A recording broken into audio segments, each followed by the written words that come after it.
Halo, selamat siang.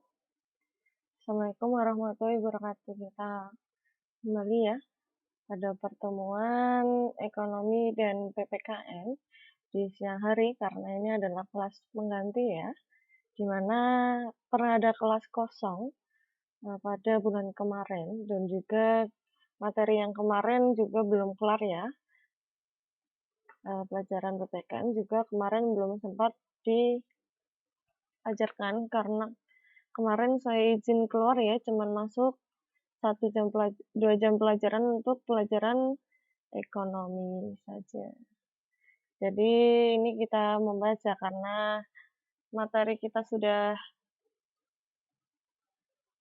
cukup di sini ya untuk menuju ke UTS.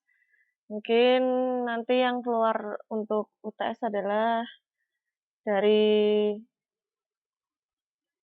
ada pertumbuhan ekonomi, ada juga pembangunan.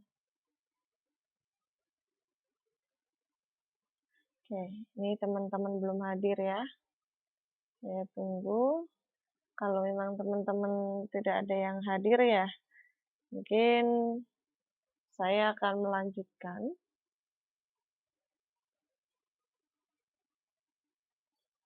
Oke, mungkin ini untuk kisi-kisi PPKN ya. Jadi semua yang saya ajarkan nanti semuanya keluar. Ini dari ketenaga kerjaan dalam pembangunan ekonomi. Itu nanti bakal keluar semua ya. Jadi teman-teman nanti bisa mempelajari. Ini juga harusnya ada APBN dan APBD, tetapi waktunya memang belum sampai.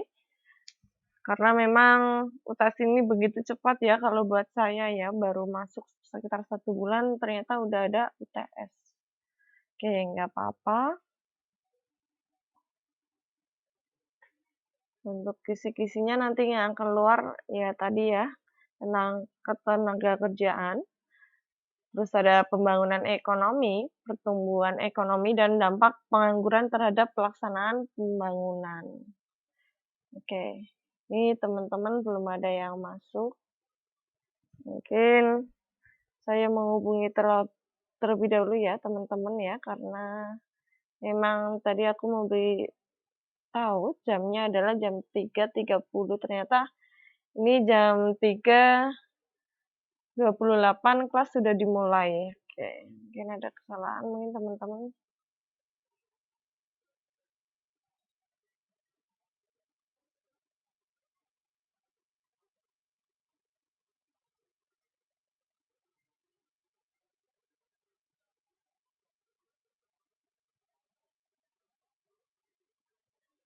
Oke, saya sudah menghubungi teman-teman ya, mungkin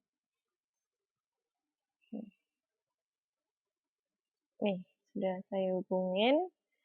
Kita nanti akan melanjutkan ini. Ya.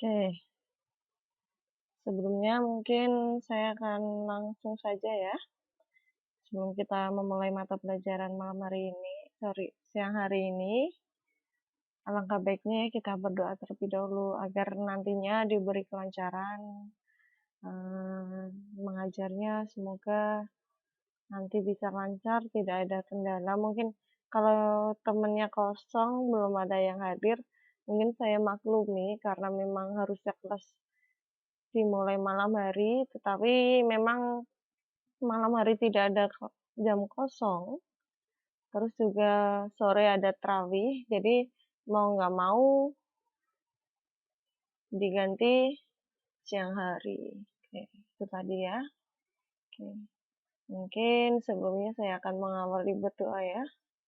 Semoga tadi diberikan kelancaran, terus nanti ilmu yang kita dapatkan bisa berguna, tidak hanya untuk diri sendiri, tetapi nanti bisa juga dikembangkan lagi, diberikan kepada anak didiknya, mungkin kepada anaknya saja, itu sudah merupakan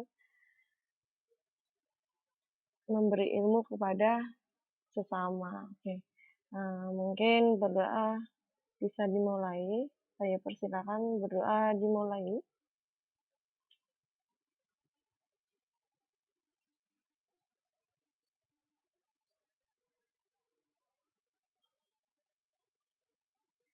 Berdoa selesai. Oke, kemarin kita sudah membahas pembangunan ekonomi ya. Kita melanjutkan tentang pertumbuhan ekonomi ini. Adapun pertumbuhan ekonomi yaitu suatu kondisi di mana terjadinya. Oke, ini sudah ada yang ngechat tapi belum ada yang masuk ya. Selamat datang Mbak Maya yang sudah hadir. Halo, selamat datang, selamat siang Mbak Maya. Halo Mbak Maya, bisa mendengarkan suara saya?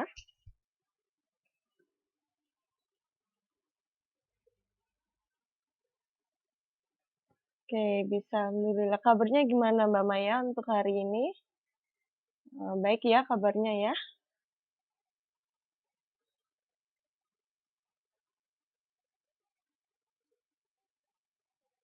Sepertinya untuk siang hari ini saya cuma ditemenin. Oke, ini ada Mbak Salsalbila. Oke, selamat datang ya Mbak Salsalbila di kelas Bahasa Indonesia. Oke, Alhamdulillah Mbak Maya baik. Oke, Waalaikumsalam warahmatullahi wabarakatuh. Oke, ini kelas baru dimulai juga, nggak apa-apa. Mungkin temennya nanti ada yang keluar masuk juga nggak apa-apa, saya maklumi ya. Mohon maaf sekali ya atas waktunya juga karena biasanya kelas itu di malam hari, tapi saya kebingungan mengganti jam. Jadi mau nggak mau saya ganti siang ya karena tanggal 15, 3 hari lagi teman-teman akan melaksanakan UTS. Jadi ujian tengah semester ya. Oke, kira-kira teman-teman sudah siap untuk melakukan UTS? Karena soal sudah saya buat juga, sudah saya kirimkan ke Pak Fari.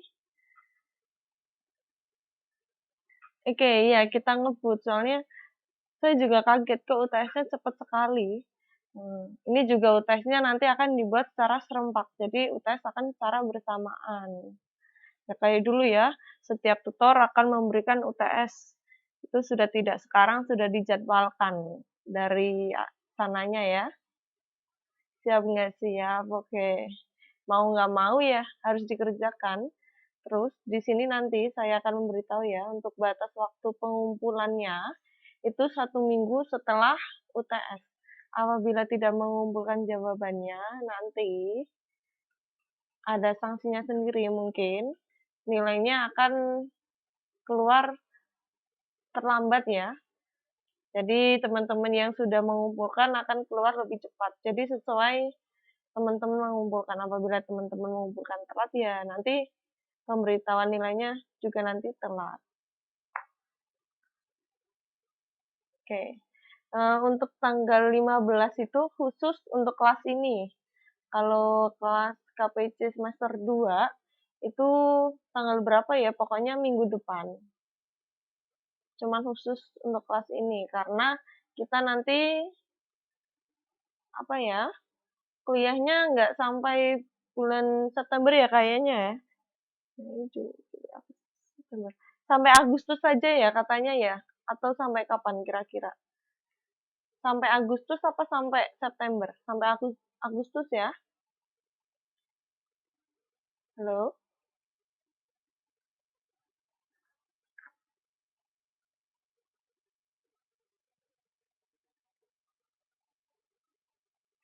Mungkin kalau iya, mungkin untuk kelas ini akan sangat ngebut dan ngebut sekali ya. Oke, ini termasuk kelas ekonomi semester 2 nggak atau beda kelas ini? Kelas ini termasuk ekonomi semester 2. Kelas 11 semester 2 nggak apa beda? Nggak cuma semester 3 aja ya? Oke. Karena kemarin itu Bu Leli juga salah mengajar ya, di mana dia mengajar semester 2, tetapi yang diajarkan itu semester 1 kemarin. Jadi Bu Leli juga bingung ya tanya ke saya, beliau itu ngajar semester berapa? Karena mungkin bingung ya. Iya, jadi ujiannya itu ini harusnya dia mengajar semester 2 malah nanti UTS-nya itu UTS semester 1. Sayang sekali ya. Oke, izin sebentar, nggak apa-apa. Oke, saya lanjutkan saja ya. Kita kemarin kan sudah membahas pembangunan, kita masuk pertumbuhan sedikit saja ya. Karena yang belum banyak itu malah PPKN-nya. Oke, saya ulangi. Pertumbuhan ekonomi adalah suatu kondisi di mana terjadinya peningkatan PBD dari suatu negara ataupun daerah tanpa memandang apakah kenaikan tersebut lebih besar maupun lebih kecil dari tingkat pertumbuhan penduduk. Nah, itu adalah pertumbuhan ekonomi. Jadi tidak memandang ya, bahkan kenaikan tersebut itu lebih besar maupun lebih kecil. Nah, itu sayang sekali ya dari pertumbuhan ekonomi sendiri. Mungkin pertumbuhan ekonomi sendiri itu mungkin secara pesat akan terus-menerus melonjak. Tapi nanti juga ada dampak negatif maupun dampak positifnya. Oke, selamat datang buat Mbak Umi. Waalaikumsalam warahmatullahi wabarakatuh. Oke. Alhamdulillah ya. Ini tetap ada teman-teman yang masuk. Saya kira malah saya sendirian ya nanti di kelas. Oke, terima kasih banyak ya teman-teman yang sudah hadir.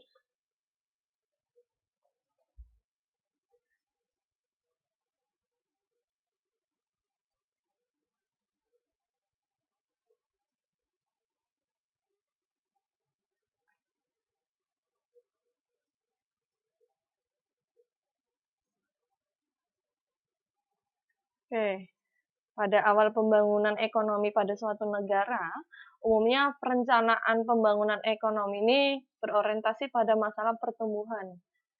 Jadi hal ini bertujuan untuk apa? Yaitu membentuk modal yang memang dibutuhkan dalam pembangunan. Agar apa? Agar proses pembangunan itu berjalan dengan cepat dan mencapai tujuan yang diharapkan. Jadi dengan demikian ya, terdapat perbedaan antara pembangunan ekonomi dan pertumbuhan ekonomi. Mungkin kemarin sudah membahas ya tentang pembangunan ekonomi. Jadi kita berpusat dulu terhadap pertumbuhan ekonomi. Oke, itu tadi ya adalah pertumbuhan ekonomi ini juga ada menurut Simon Kostner. Pertumbuhan ekonomi adalah suatu kenaikan kapasitas dalam jangka panjang dari negara yang bersangkutan untuk menyediakan berbagai barang ekonomi bagi penduduk. Jadi kebutuhan mungkin kebutuhannya semakin meningkat ya, kenaikan tersebut maupun kapasitas itu sendiri ditentukan atau dimungkinkan oleh adanya kemajuan maupun penyesuaian teknologi. Ada juga ideologis terhadap berbagai tuntutan keadaan yang ada. Nah, ini tadi ya, suatu kondisi di mana terjadinya peningkatan pada suatu negara.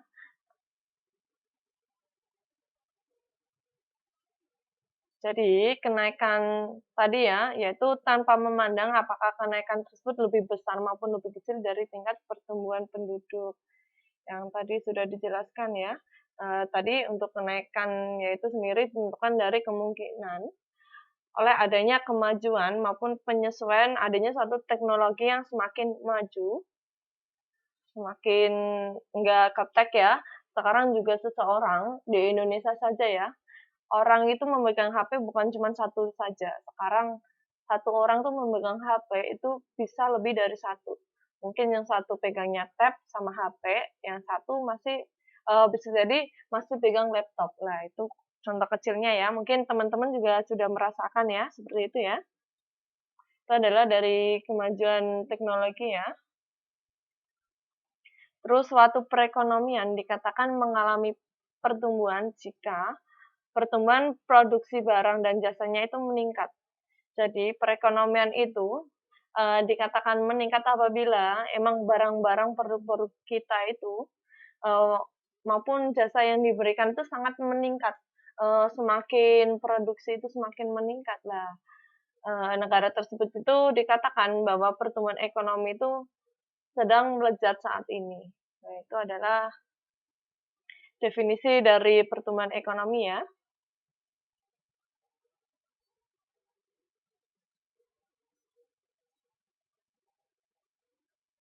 Oke, ini kemarin kita sudah membahas ya, untuk rumus pertumbuhan ekonomi di sini ya, PT itu adalah pertumbuhan ekonomi periode satu dan PDB-RT itu adalah produk domestik bruto real periode tahun satu dan PDB-RT-1 itu adalah PDBR periode tahun sebelumnya. Ini sudah kita bahas kemarin ya berarti ya.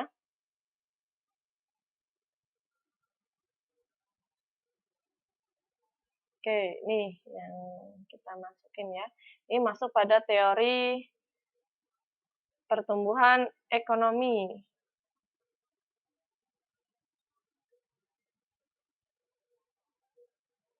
Ada 4 ya, teori pertumbuhan ekonomi. Ini menurut Adam Smith dan David Ricardo. Ini ada 4 faktor yang mempengaruhi pertumbuhan ekonomi. Yang pertama adalah jumlah penduduk. Jadi jumlah penduduk yang semakin meningkat, terus persediaan barang-barang modal itu biasanya juga semakin melejit. Terus ini luas tanah dan kekayaan alam itu biasanya semakin menyempit ya karena banyaknya suatu penduduk. Dan yang terakhir adalah penerapan teknologi. Jadi teknologi yang semakin maju.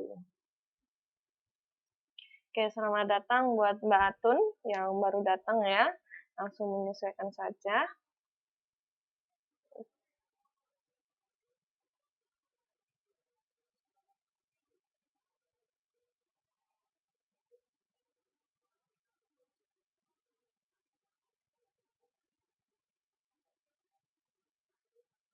Oke, ini yang kedua. Ini menurut Sampater ya, ada 2 jenis investasi yang timbul. Ada investasi otonom dan investasi terpengaruh. Oke, waalaikumsalam warahmatullahi wabarakatuh. Oke, nggak apa-apa sambil kerja nggak apa-apa teman-teman ya. Saya menghargai kok. Jadi memang waktunya juga ini kurang pas ya. Oke, nggak apa-apa. Ini ada 2 jenis investasi yang timbul. Yang pertama adalah investasi otonom, di mana investasi yang timbul akibat adanya kebutuhan modal untuk keperluan inovasi. Itu adalah investasi otonom. Nah, ini berbeda dengan investasi terpengaruh, di mana investasi yang timbul akibat ini adanya kenaikan pendapat sosial yang mendorong terciptanya investasi baru. Biasanya dorongan dari luar. Itu adalah investasi terpengaruh.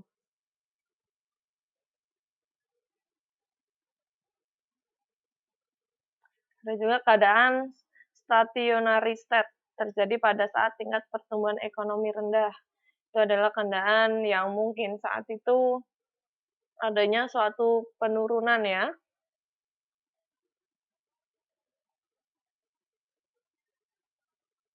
Oke, ini menurut neoklasik. Ini juga ada 4 teori pertumbuhan ya.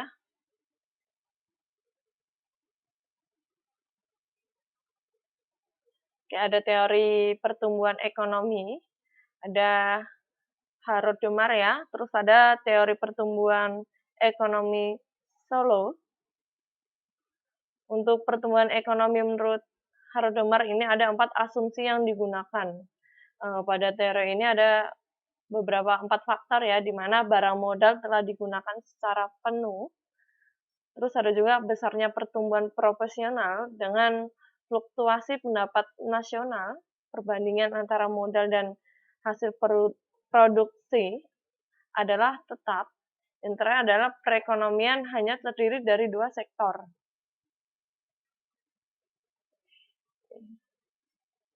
Oke, ini.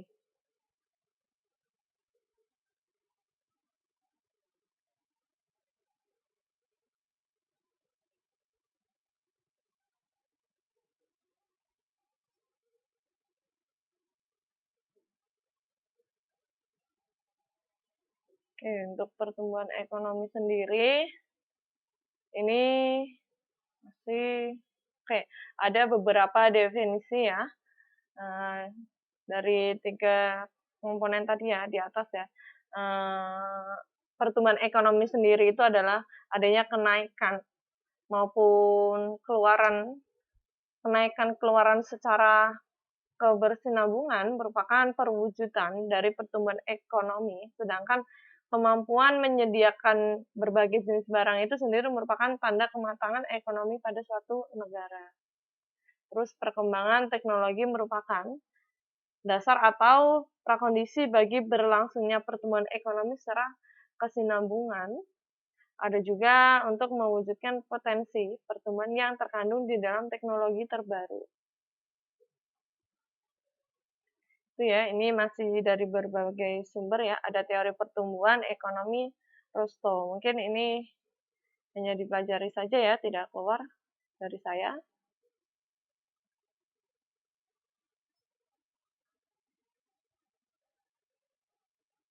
Oke, ini perekonomian transisi.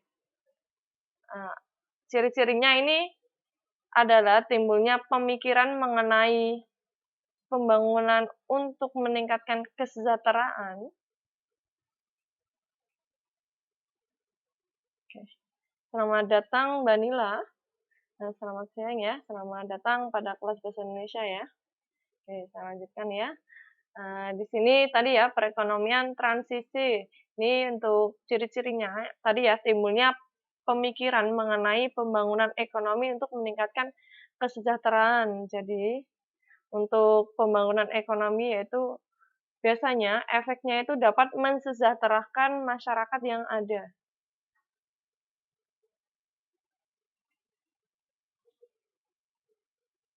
Yang kedua, terjadinya perubahan nilai-nilai dan struktur kelembagaan yang berlaku di dalam masyarakat. Oke, Waalaikumsalam warahmatullahi wabarakatuh, Mbak Nila. Cantik. Oke, nggak apa-apa telat ya, nggak apa-apa. Yang penting ada usaha masuk ya. Oke, yang ketiga tadi ya, perekonomian mulai menciptakan kerangka ekonomi yang kokoh untuk mencapai tingkat perekonomian yang lebih maju, di mana dalam meningkatkan perekonomian kita setidaknya kita bisa membuat usaha sendiri ya yang lebih mematangkan. Kita membuat usaha produksi apa, contohnya produksi yang mungkin buat dompet dengan flanel itu juga merupakan menciptakan kerangka ekonomi yang kokoh, yaitu tadi ya, untuk meningkatkan perekonomian yang lebih maju. Apa itu juga kalau masuk data ke negara kita lah, nanti akan berdampak ya, tadi perekonomian negara itu akan menjadi lebih maju.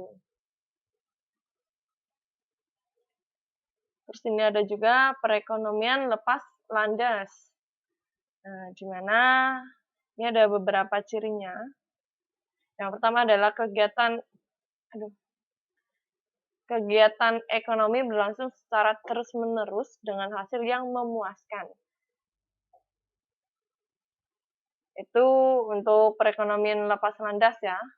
Terus untuk nilai investasi, itu bersifat produktif, meningkat sebesar 10% dari nilai produk nasional neto. Dan juga terciptanya kondisi yang dapat membuat semua lembaga dapat berfungsi sesuai dengan harapan masyarakat. Nah, yang terakhir adalah terciptanya kestabilan di bidang politik dan sosial.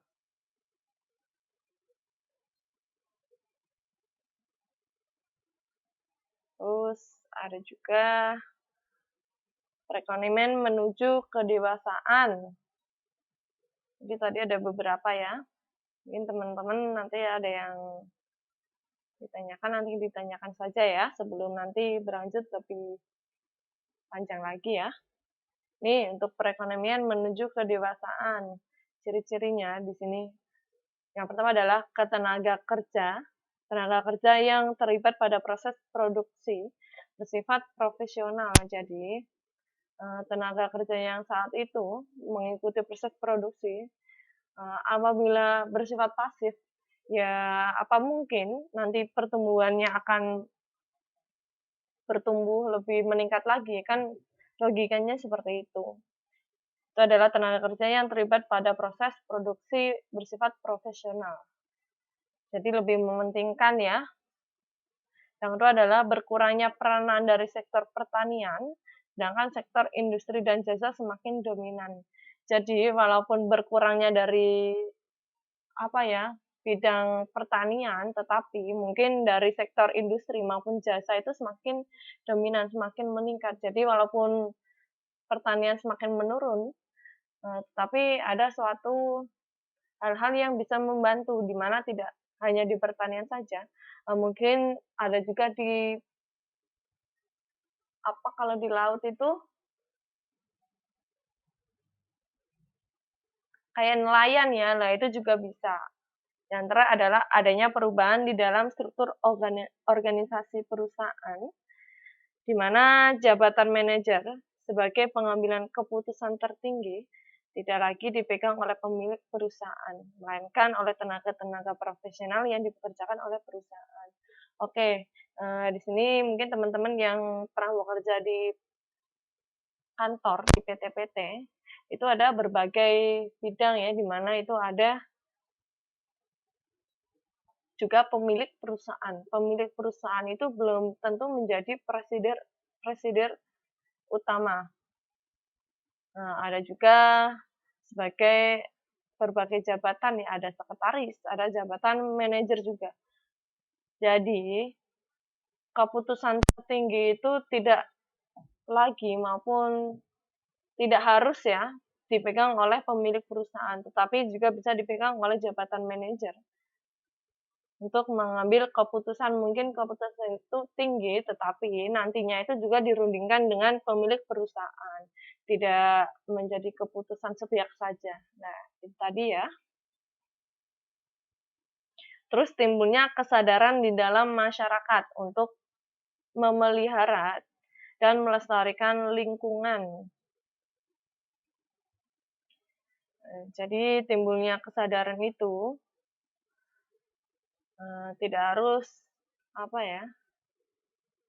dalam masyarakat itu untuk memelihara dan melestarikan lingkungan.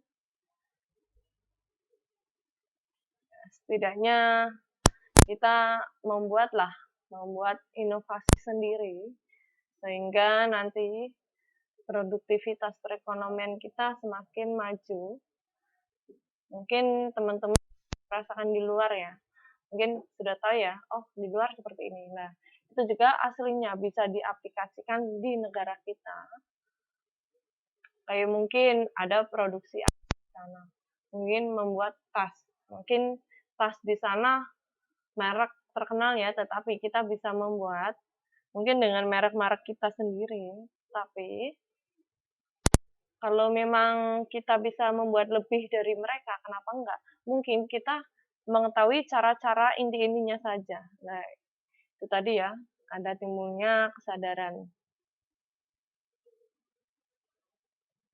Terus yang kelima ini adalah perekonomian dengan tingkat konsumsi yang tinggi.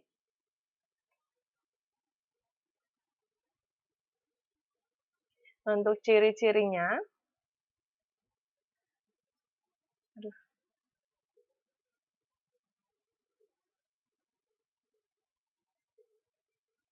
untuk ciri-cirinya ini ada sektor industri telah berjalan dengan baik. Jadi untuk tingkat konsumsi yang tinggi, dikatakan dalam tingkat konsumsi yang tinggi di mana seseorang itu sangat membutuhkan. Jadi industri itu akan semakin meningkat apabila konsumsi itu semakin meningkat. Jadi disesuaikan ya. Kalau konsumsi itu menurun, nggak mungkin industri itu semakin meningkat. Karena apa? Mereka itu, produk-produk mereka itu yang mengonsumsi adalah masyarakat. Kalau masyarakat tidak membutuhkan, ngapain dia membuat lebih banyak lagi? Nah, mereka malah menjadi nantinya. Nah, contohnya seperti itu ya. Yang kedua,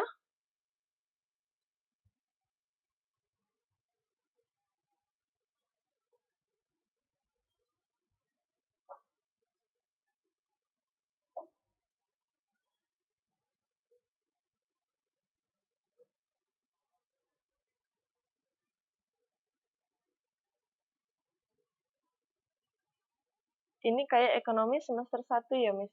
Oke, mungkin ini memang cuplikan sedikit-sedikit ya, memang hampir sama ya ini ya.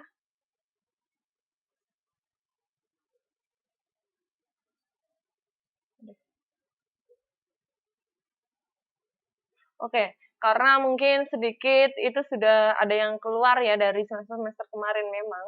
Contohnya PPKN itu mungkin dari SD, SMP, SMA itu pembahasannya hampir sama mungkin. Untuk penjabarannya itu mungkin ada perbedaan sedikit. Nah, begitu ya, Mbak Salsabila ya. Oke, saya susah sekali ya memanggilnya ya. Mbak Salsa gitu ya. Oke. Nih yang ketiga, timbulnya usaha-usaha untuk menciptakan kesejahteraan yang merata. Oke, ini bisa diambil contohnya ya.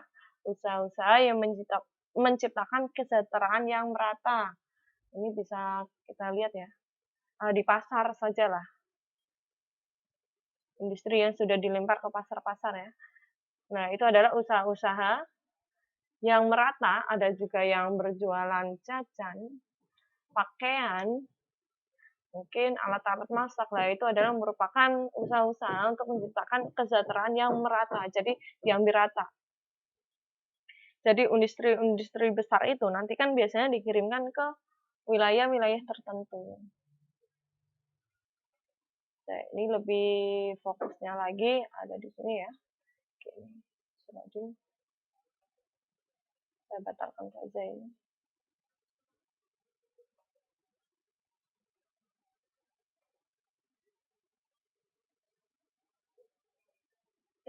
Iya tadi ya, untuk indikator yang digunakan untuk menghitung tingkat pertumbuhan ekonomi.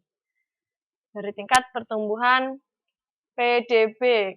Oke, dari kemarin saya sudah membahas ya, PDB adalah produk domestik bruto. Kalau teman-teman lupa, aduh. Jadi PDB adalah produk domestik bruto dan ada juga pertumbuhan PNB, produk nasional bruto. Aduh, nggak bisa lanjut nih.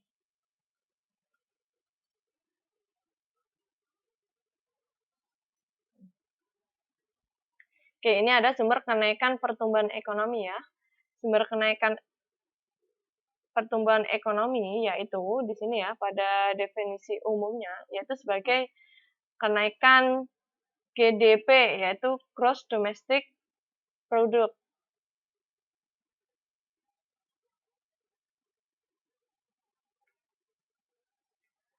Oke, Waalaikumsalam warahmatullahi wabarakatuh. Oke, selamat datang ya Mbak Dewi ya. Selamat sore juga.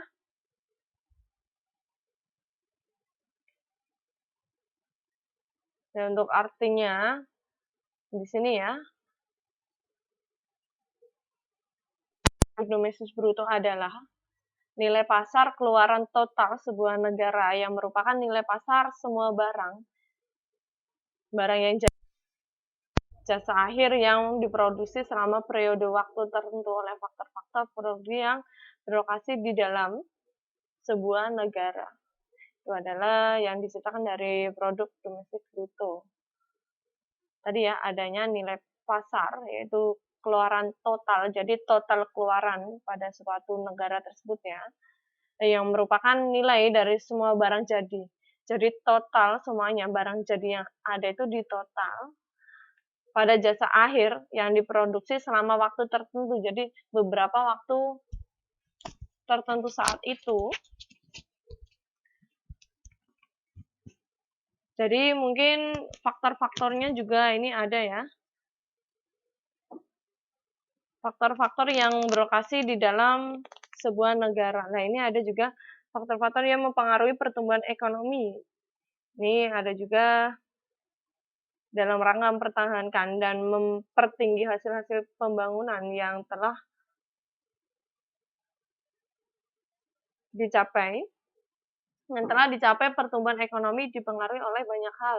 Ini ada faktor-faktor yang dapat dibedakan yang menjadi faktor ekonomi dan non-ekonomi. Mungkin teman-teman yang masih ingat ya. Dari faktor ekonomi itu terdiri dari sumber alam, akumulasi modal, yaitu semua bentuk maupun jenis investasi baru yang ditanamkan pada tanah, peralatan fisik, maupun modal sumber daya manusia. Nah, ada juga suatu organisasi. Terakhir adalah kemajuan teknologi, di mana teknologi saat ini adalah cara bagaimana dari berbagai sumber alam, modal, tenaga kerja, dan keterampilan dikomunikasikan untuk merealisasikan tujuan produksi. Mungkin teman-teman sekarang sudah ada yang melakukan ya. Mungkin teman-teman ada yang usaha menjual pakaian, hijab pakai jilbab. Nah, kita tidak usah menunggu di toko, tetapi kita hanya memaparkan gambar-gambar di internet ya, contohnya di Instagram, di Facebook lah. Nanti orang-orang tersebut akan membeli, yaitu dengan menghubungi ke nomor bio atau mengecat ke kontak tersebut. Nah, itu contoh kecilnya saja ya. Itu adanya teknologi saat ini, kemajuan teknologi.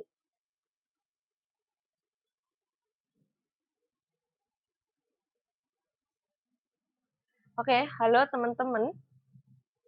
Kok pada diem semua ya? Halo? Masih bisa mendengarkan suara saya? Halo?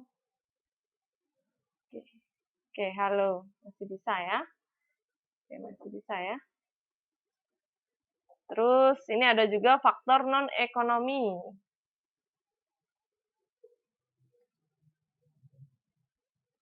Oke, kita bahas ya.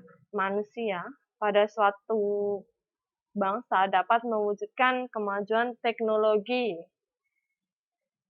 termasuk ilmu pengetahuan dan manajemen. Tidak hanya itu ya, serta adanya modal fisik, seperti pembangunan dan peralatan mesin-mesin jika negara tersebut memiliki modal manusia yang kuat dan berkualitas. Oke, ini masih bahas ini ya, dari faktor-faktor produksi, Mbak.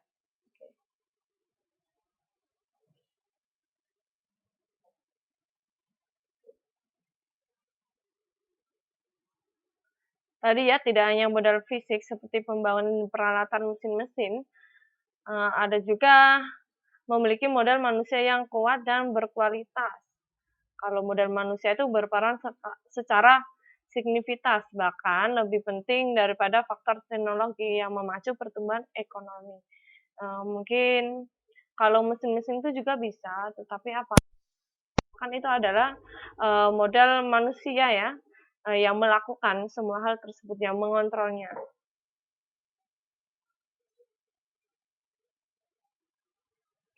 Ini lanjut saja. Nih, untuk maksudnya kenaikan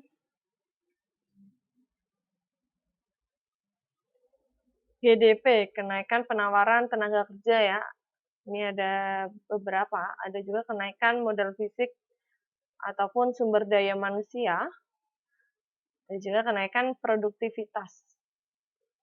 Nih, kenaikan penawaran tenaga kerja, ini adalah penawaran tenaga kerja yang meningkat dapat dihasilkan keluaran yang lebih banyak jika stok modal tetap sementara.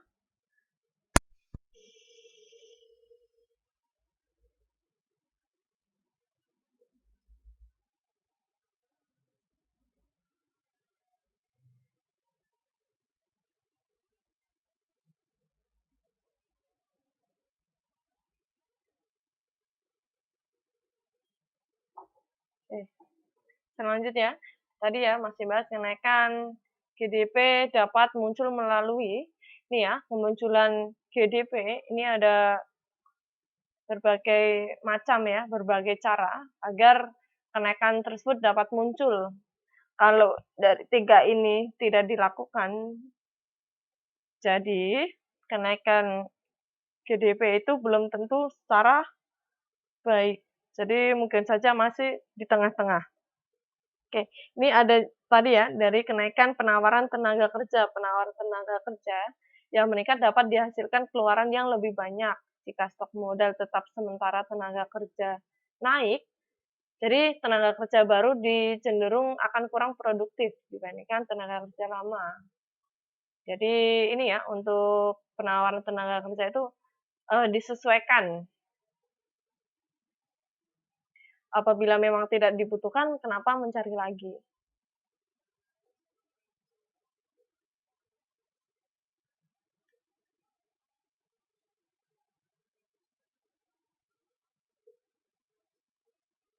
Oke, ini Mbak Umi bahasa apa ya? Saya bingung ya. Bupiah. Nggak tahu ya saya ya. Oke, ini saya lanjut saja ya. Oh ya, langsung ada kenaikan modal fisik atau sumber daya manusia.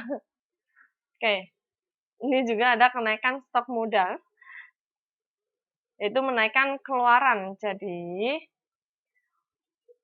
dalam menaikkan modal itu dapat juga menaikkan keluarannya. Modal contoh ya, modal kita 10.000. Jadi kita juga bisa mengeluarkan, kita membuat suatu ini aja ya, contohnya kita membuat contoh kecil saja. Kita membuat es lilin. Ya. Yang kita butuhkan apa? Mungkin buat es lilin jus ya. Kita membeli buah mangga dan buah melon saja ya. Terus ada juga pakai sirup ataupun pakai gula saja ya langsung ya. Itu jumlahnya itu hanya 10.000 saja. Nah, tetapi es lilin yang kita jual itu, yang kita buat dari 10.000 itu menghasilkan ada 30 biji.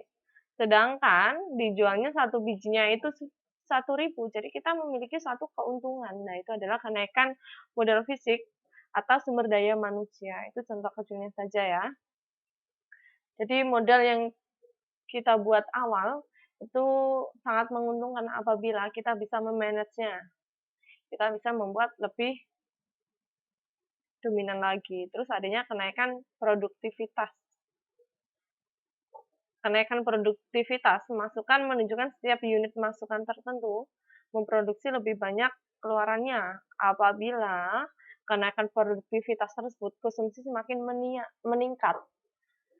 Kalau konsumsi semakin menurun, produktivitas akan juga semakin menurun. Nah, jadi konsumsi sebagai kita yang konsumsi itu sangat mempengaruhi atas dasar kenaikan produktivitas.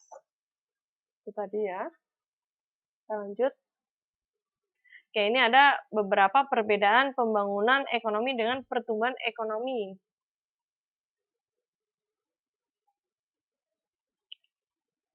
Ini perbedaannya ya. Untuk susah banget namanya. Untuk pembangunan ekonomi itu adalah pembangunan ekonomi bersifat kualitatif. Kalau pertumbuhan ekonomi ini berbaliknya. Ini adalah bersifat kuantitatif. Jadi bisa dihitung ya kalau pertumbuhan ekonomi ya. Terus untuk pembangunan ekonomi ini bukan hanya bertambah produksi. Kalau pertumbuhan ekonomi ini adanya kenaikan dalam berproduksi. Nah, itu adalah perbedaannya.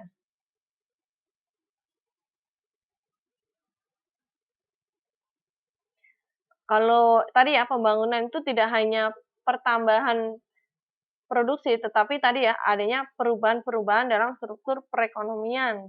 Berbeda dengan pertumbuhan ekonomi, itu hanya adanya kenaikan dalam standar pendapatan dan tingkat output, yaitu tingkat keluaran produksi yang dihasilkan. Itu adalah perbedaannya. Untuk persamaannya ya,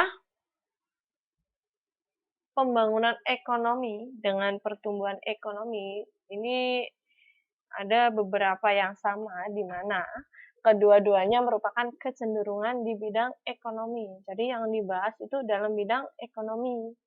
Yang kedua, yaitu pokok permasalahan akhir adalah besar pendapatan per kapita.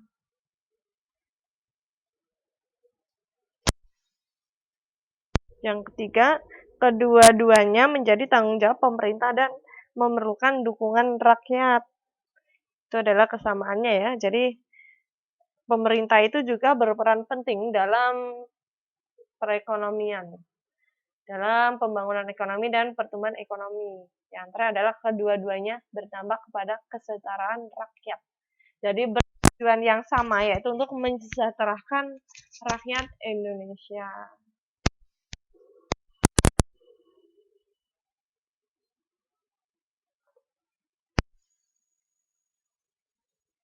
Belum, bukan di sini, ini hanya ini menghambat, faktor penghambat pertumbuhan ekonomi maupun dampak yang berdampak pada pertumbuhan ekonomi. Nih masih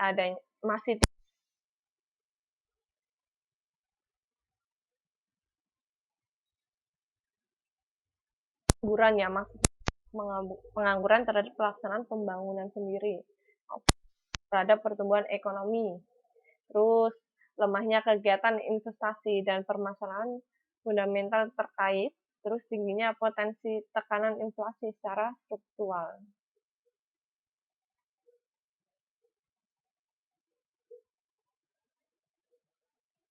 Nih, untuk ciri-ciri negara yang mengalami, oke, nggak apa-apa ya, saya lanjut saja ya. Oke, ini masuk pada ciri-ciri negara yang mengalami pertumbuhan ekonomi. Yang pertama ada tadi ya, mengalami peningkatan GNP, terus ada mengalami peningkatan investasi potensial, terus ditemukan sumber-sumber produktif. Tadi sudah ya untuk ciri-cirinya ya.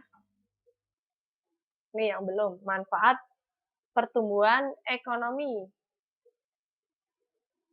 Manfaatnya di sini ada laju pertumbuhan untuk mengukur kemajuan ekonomi itu hasil dari pembangunan nasional. Jadi, tadi ya untuk mengukur kemajuan ekonomi yang dihasilkan yaitu dengan tadi ya dari pertumbuhan ekonomi sendiri, yaitu sebagai hasil pembangunan nasional nantinya. Jadi sebagai data yang nantinya akan didata dari pemerintah ya. Jadi makanya usaha-usaha orang yang bikin usaha gede itu ada surat izinnya. Karena apa ya, nantinya itu akan menjadi data-data pada suatu pemerintahan. Terus sebagai dasar pembuatan proyeksi atau perkiraan. Sebagai dasar penentuan prioritas pemberian bantuan luar negeri oleh Bank Dunia atau lembaga internasional. Jadi nanti ada itu ya, ada sebagian uang yang ada di Bank Dunia ya, nanti akan diberikan bantuan di mana mungkin itu masuknya dalam lembaga internasional. Jadi dari negara-negara yang memang sangat-sangat membutuhkan. Oke, ini yang terakhir. Ini ada sebelum ini ya, yang terakhir ya, ini mungkin belum ada di situ. Ini dampak pengangguran terhadap pelaksanaan pembangunan.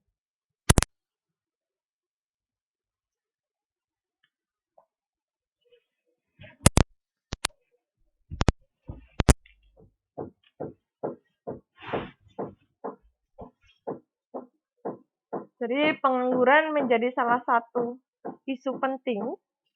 Aduh, copot ini. Gimana? Oke, ini saya ulangi lagi ya. Ini yang belum ada di situ. Mungkin saya bacakan saja ya, saya terangkan saja. Ada dampak pengangguran terhadap pelaksanaan pembangunan. Jadi, pengangguran menjadi salah satu isu penting dalam pembangunan suatu negara, baik di negara berkembang maupun negara-negara maju ya.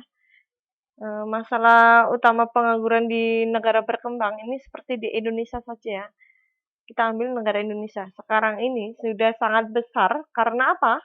Menyangkut jutaan jiwa yang sangat kompleks karena masalah pengangguran ini memengaruhi sekaligus mempengaruhi oleh banyak faktor di mana saling berinteraksi mengikuti pola yang tidak selalu mudah untuk dipahami. Nah, itu adalah permasalahannya ya. Untuk persoalan pengangguran ini bukan hanya menyangkut masalah ekonomi saja, tetapi apa? Melainkan juga masalah sosial.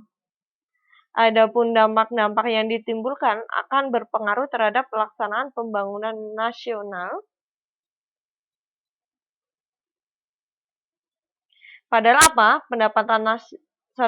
Padahal pembangunan nasional yang baik dalam jangka pendek maupun jangka panjang. Adapun ini ya, ada beberapa dampak dari pengangguran terhadap pelaksanaan pembangunan. Kita bahas saja pendapatan nasional. Pendapatan nasional ini adalah salah satu komponen pendapat nasional adalah upah.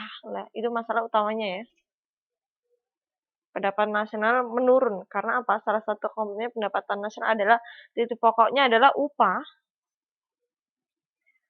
Orang yang bekerja tentu akan mendapatkan balas jasa maupun pendapatan gaji maupun upah. Tetapi di sini ya, semakin banyak jumlah pengangguran,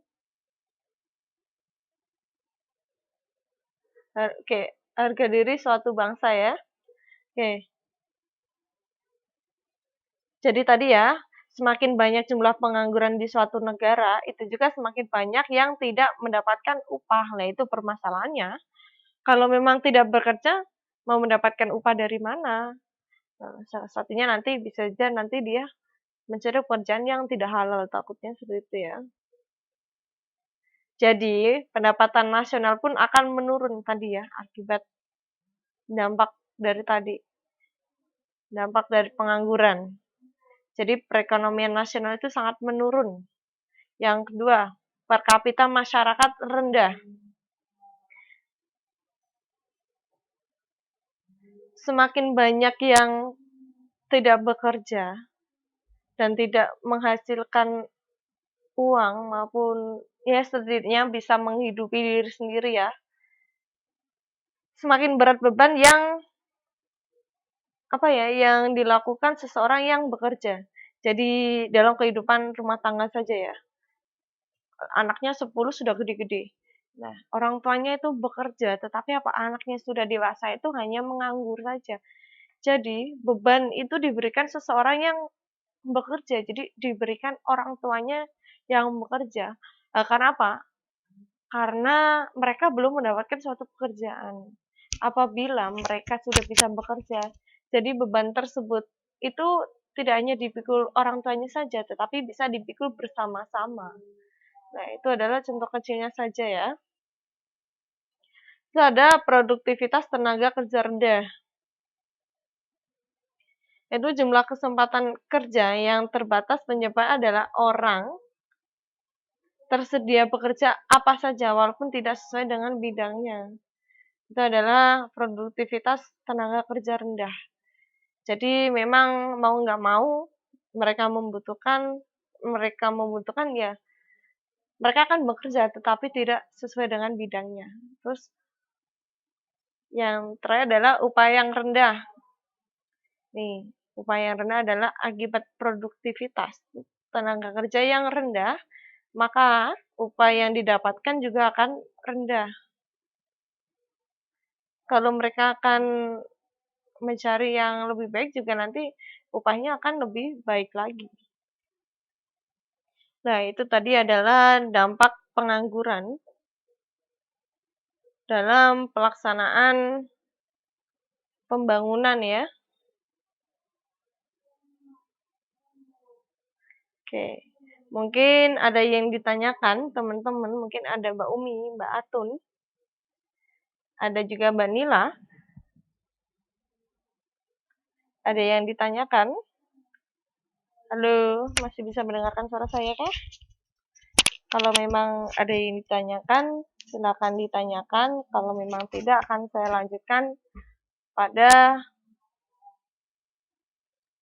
pendidikan kewarganegaraan ya, pada PPKN ya. Untuk mengatasi hal itu. Oke. Mengatasi pengangguran ya, maksudnya Mbak Umi ya, untuk mengatasi hal tersebut tadi ya, dampak dari pengangguran. Oke. Namanya juga manusia ya, memang dasarnya itu inginnya seseorang itu bekerja yang lebih tinggi lagi, lebih bagus lagi ya.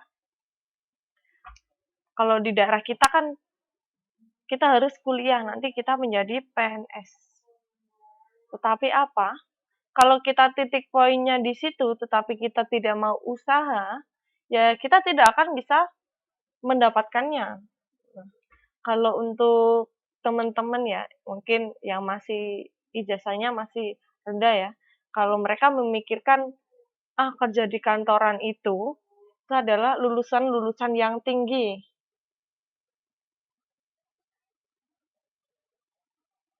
Tinggi. Nah, kita itu di sini bisa berpikir ya, itu kita adanya kewirausahaan, di mana kita sudah sejak dini dikasih materi kewirausahaan, di mana nantinya kewirausahaan tersebut kita bisa mengembangkan lagi, kita mencari, kita berinisiatif sajalah. Kalau memang kita tidak bisa mencari pekerjaan yang lebih bagus lagi, kita membuat usaha sendiri, di mana kita pernah mengikuti pelatihan-pelatihan saja, mengikuti pelatihan, mungkin caranya membuat tas. Nah, kita bisa memproduksi tas tersebut, bisa apapun, itu tidak langsung gede, tetapi kita mulai dari kecil, mulai dari nol. Nah, usaha tersebut itu akan nantinya akan mengurangi daya pengangguran pada negara kita. Jadi kita membuat usaha saja. Mungkin usaha berdagang itu juga bisa, salah satu contohnya. Nah, itu juga tadi ya, kenapa negeri kita berlarut panjang, nggak teratasi. Aslinya itu sudah ada ya, itu kayak job apa ya, seminar job itu sudah ada aslinya, tetapi apa, memang dari perusahaan-perusahaan itu memang yang dibutuhkan ijazah minimal SMK dan lulusan kuliah S1 D3 lah, misal contohnya itu. Kalau memang kita bergantung pada perusahaan-perusahaan yang hanya lulusan tersebut, nanti kita tidak akan mendapatkan pekerjaan yang kita inginkan dong. Nah, tadi ya kembali lagi, kewirausahaan itu sudah diberikan sejak dini ya Mbak Umi ya. Jadi alangkah baiknya kita membuat usaha itu sendiri. Mungkin saat ini ya, mungkin saya tidak menjadi guru. Saya juga bisa, tapi jurusan saya listrik. Nah, saya bisa membuat usaha di mana membuat toko yang isinya adalah menjual elektronik tentang kelistrikan. Nah, itu juga bisa.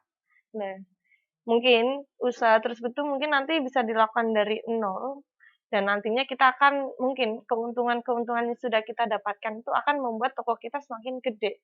Karena apa? Apabila kita modalnya 1 juta, isinya itu saja. Kalau kita sudah memiliki keuntungan, kita bisa nambah lagi. Kita beli bahan ini yang banyak dibutuhkan oleh masyarakat.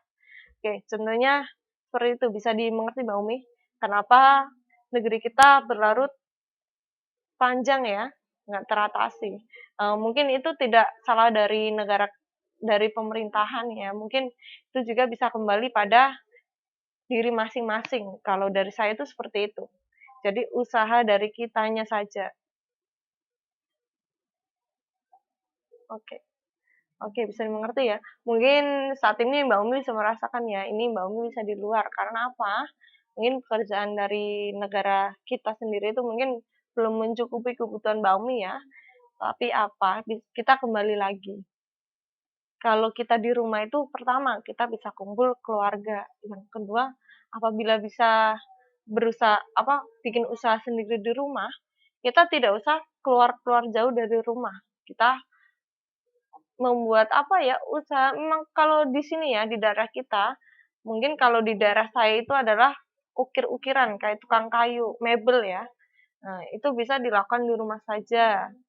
Kalau enggak memang toko. Toko apa sih yang memang dibutuhkan banyak dari banyak pihak ya.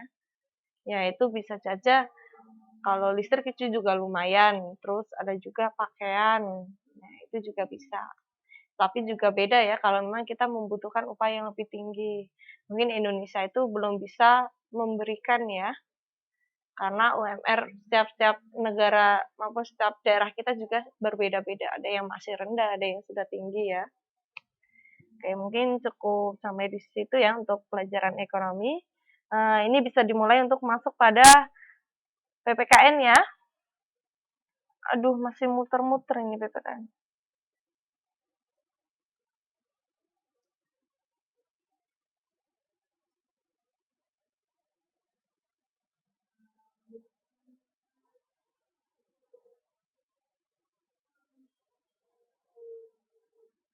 Kalau untuk potensi tadi ya, untuk potensi individu, potensi apa ya, yang kita miliki berarti ya, aslinya itu di negara kita juga sudah diterapkan, tetapi eee, apa ya caranya,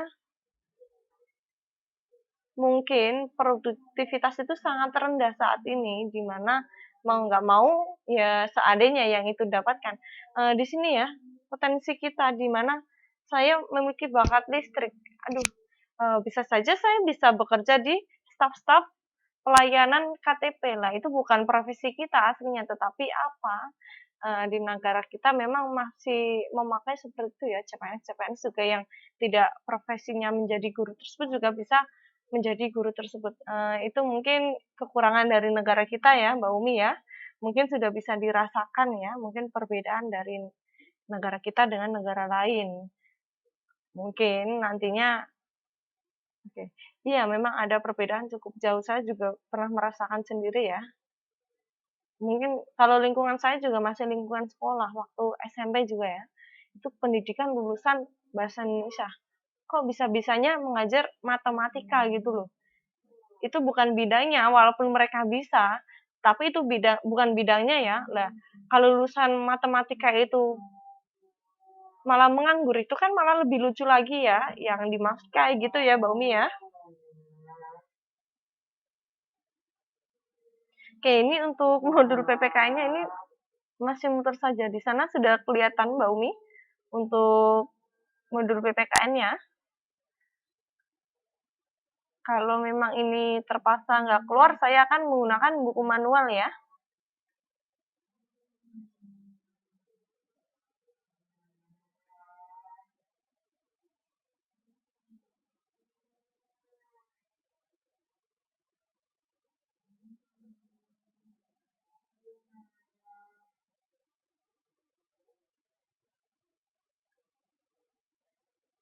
Aduh, salah. Oke, ini di Bijiknya Mbak Umi ini sudah keluar. Oke, sudah keluar ya, tetapi punya saya belum keluar. Oke, apabila memang tidak bisa keluar, saya menggunakan secara manual saja boleh atau tidak? Tapi mungkin dari sana hanya menyimak saja ya, karena memang nanti tidak akan berjalan teksnya.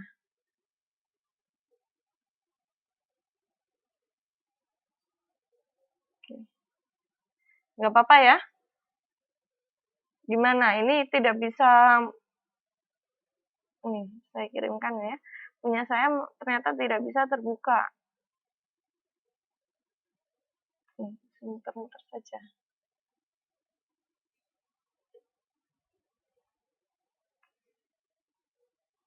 Karena ini waktunya masih pas ya, 1 jam.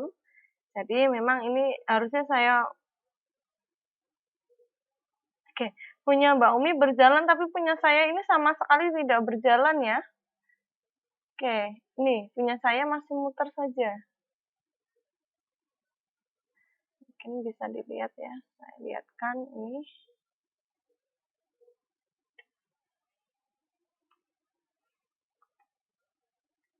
Oke, saya lanjutkan saja ya.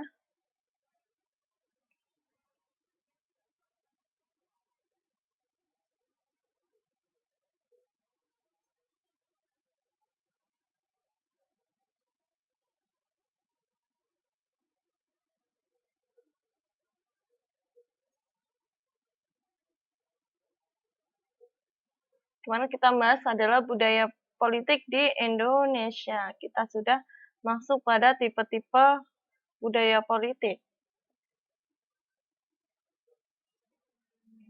Kita lanjutkan saja ya yang belum kita bahas saja.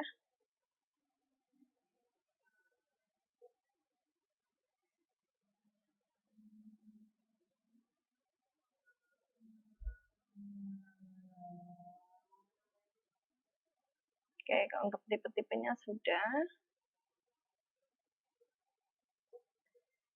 Nih, kita masuk poin C berarti ya.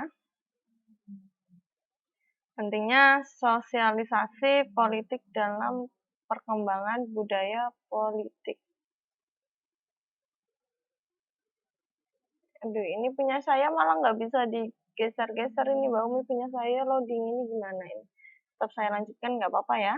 Mungkin nanti kalau emang mau melihat rekamannya nanti ada tulisannya. Oke, sinyalnya di sini nggak bagus ya, emang Mbak Umi. Maaf sekali ya. Saya lanjutkan saja ya berarti ya.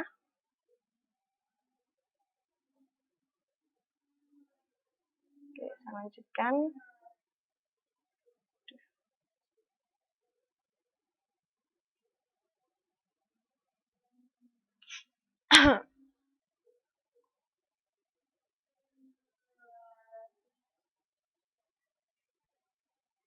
Pentingnya sosialisasi politik dalam pengembangan budaya politik.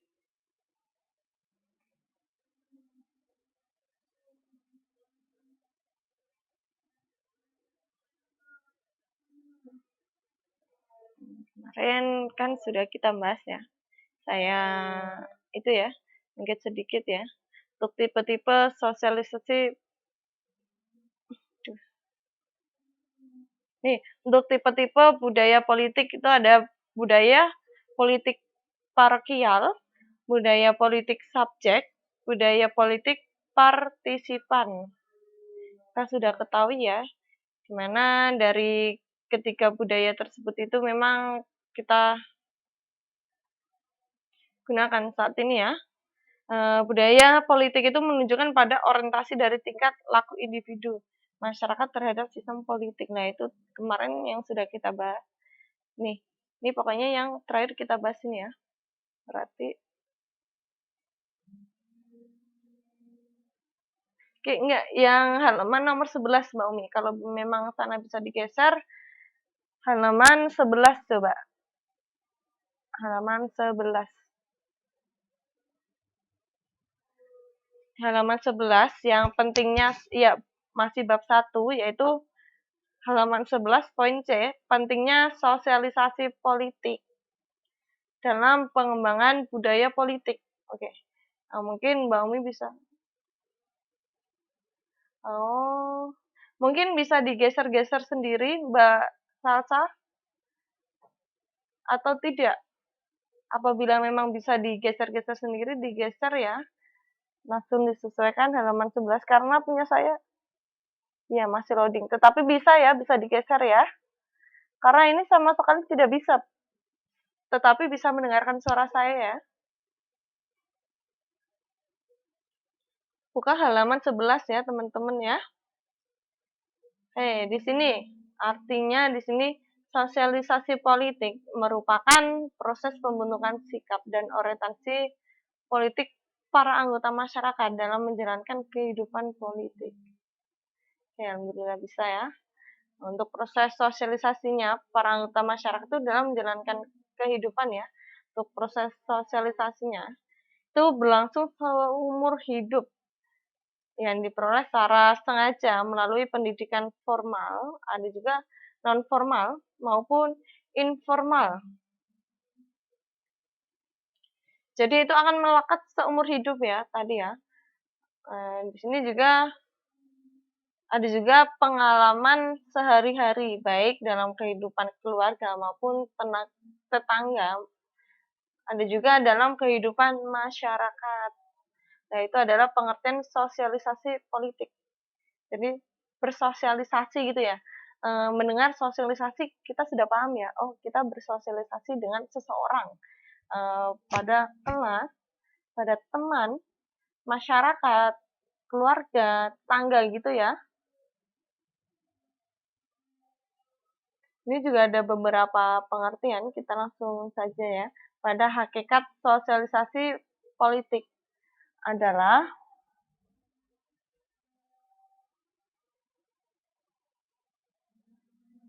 nih ya, hakikat sosialisasi politik adalah suatu proses untuk memasyarakatkan nilai-nilai atau budaya politik ke dalam suatu masyarakat.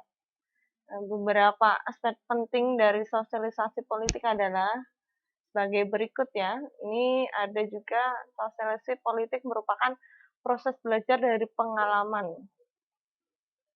Jadi, dalam bersosialisasi itu tidak hanya menjadi apa ya, menjadi kita tahu saja gitu loh. Jadi itu adalah merupakan suatu pengalaman di mana kita pernah melakukan maupun berbicara dengan apa ya, berbicara dengan pembicara si A, mungkin tokoh ya, berbicara dengan tokoh si A mungkin ya. Nah, itu adalah suatu pengalaman ya, yaitu pada proses dari pengalaman. Sosialisasi itu juga merupakan proses belajar dari pengalaman. Ada juga sosialisasi politik merupakan prakondisi bagi aktivitas sosial politik.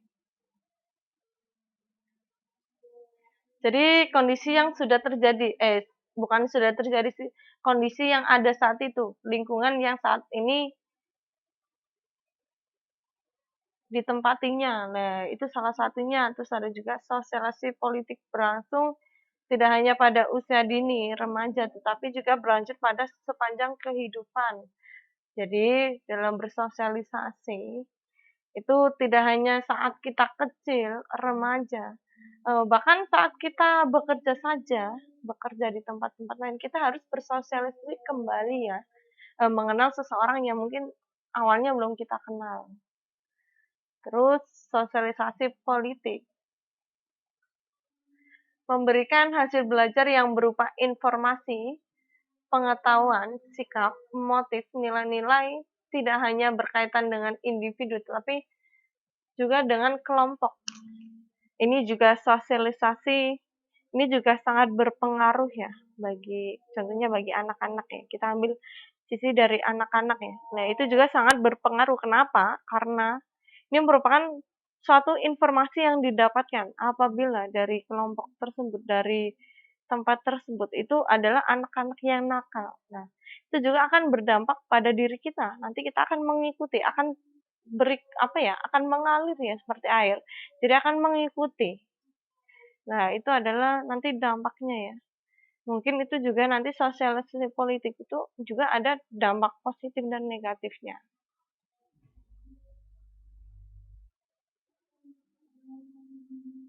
Untuk tipe-tipe sosialisasi politik, ini ada beberapa tipe-tipe ya sosialisasi politik.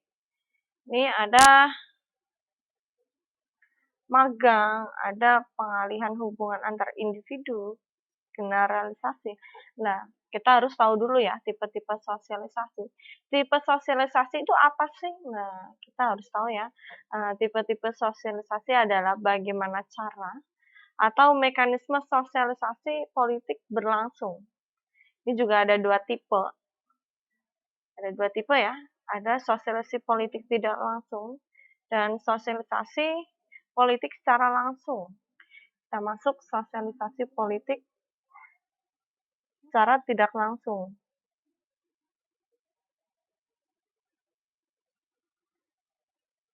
Sosialisasi politik tidak langsung itu pada mulanya berorientasi pada hal-hal yang bukan politik. Nah, kemudian juga warga dipengaruhi untuk memiliki orientasi politik. Nah, ini juga ada beberapa hal ya. Sosial politik ini tidak langsung dapat dilakukan secara melalui cara sebagai magang. Ini contohnya ya, ada magang. Magang yang dimaksud magang di sini adalah bentuk aktivitas sarana belajar. Jadi magang itu adalah kita belajar di sana. Mungkin magang di perusahaan mana maupun di PT mana ya. Kita adalah magang, cara belajar untuk bekerja itu seperti inilah. Jadi mungkin teman-teman yang dari lulusan SMK itu juga bisa merasakan ya. Nah, sebelum bekerja dia sudah merasakan magang maupun PKL. Jadi ini adalah aktivitas sebagai sarana belajar. Magang juga adalah tempat-tempat tertentu, di tempat-tempat tertentu ya, maupun di organisasi. Ketika apa? Ketika itu mempengaruhi orang ketika berhubungan dengan politik. Jadi mereka sudah belajar sejak dini berarti ya, sudah dipelajari. Kalau enggak ya juga ada pendidikan-pendidikan apa ya, kalau kita mau bekerja di Solayan saja itu ada pendidikan selama 3 bulan. Nah, di Jepang juga ada pendidikan. Nah, itu adalah contoh magang. Itu adalah magang selama 3 bulan. Jadi belajar apa ya? Satu pekerjaan itu mereka belajar terlebih dahulu. Yang kedua adalah pengalihan hubungan antar individu. Adalah hubungan antar individu yang pada mulanya tidak berkaitan dengan politik. Akhirnya individu akan terpengaruh terhadap hubungan maupun berorientasi dengan kehidupan politik. Ini ada contohnya ya, hubungan anak dengan orang tua.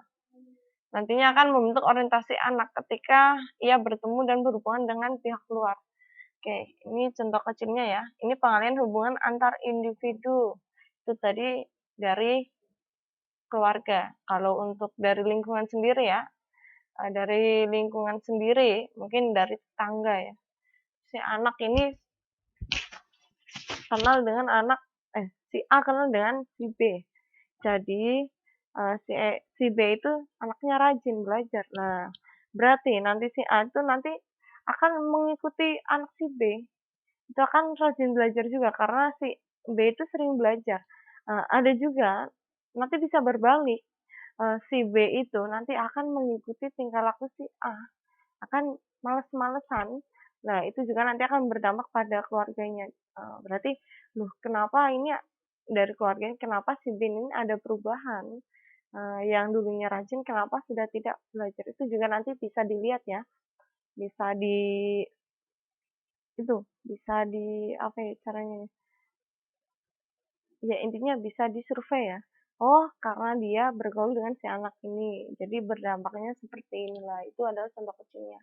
Yang ketiga adalah generalisasi ya. Ini menurut tipe ini ya, generalisasi adalah kepercayaan dari nilai-nilai yang diyakini untuk ya, aduh, gimana sih? Intinya dari generalisasi tadi ya, itu adalah merupakan kepercayaan dan nilai-nilai yang diyakini di mana sebenarnya tidak berkaitan dengan politik, dapat mempengaruhi orang untuk berorientasi pada objek politik. Ini ada yang mempengaruhi ya. Sosialisasi politik langsung. Oke, ini ya. Waalaikumsalam warahmatullahi wabarakatuh. Oke, selamat datang nih ya Mbak Putri yang baru hadir ya. Oke, nggak apa-apa terlambat. Ini juga masih ada 1 jaman ya. 1 jam kurang lah. Oke, ini Mbak Umi tadi yang magang di TBM. Oke. Ya, itu sebelumnya nanti akan mendapatkan pelatihan-pelatihan terlebih dahulu ya Mbak Umi ya. Biasanya tidak langsung bekerja, tapi mereka magang, belajar atau apa ya intinya berorientasi, bersosialisasi terlebih dahulu pada tempat tersebut. Ini sudah masuk pada politik langsung, sosialisasi politik langsung, di mana sosialisasi politik berlangsung dalam 1 tahap saja, yaitu bahwa hal-hal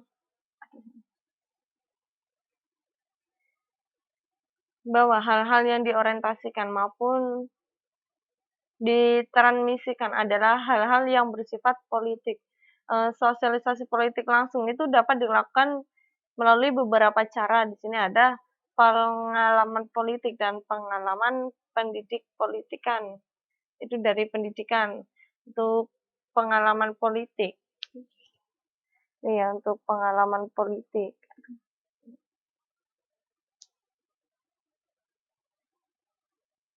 Untuk pengalaman politik ya, adalah belajar langsung dengan kegiatan politik maupun kegiatan yang bersifat publik. Contohnya adalah keterlibatan langsung seorang dalam kegiatan partai politik. Mungkin anak SMA juga sekarang sudah ikut-ikut partai-partai ya sekarang ya.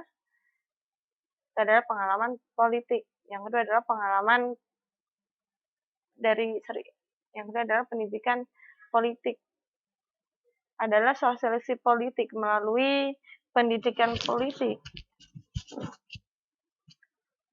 Ini merupakan adalah upaya yang secara sadar dan sengaja serta direncanakan untuk menyampaikan, menanamkan, dan membelajarkan anak untuk memiliki orientasi politik tertentu. Nah, di sini ada juga pendidikan politik dapat dilakukan melalui diskusi politik, kegiatan partai politik, dan pendidikan di sekolahan.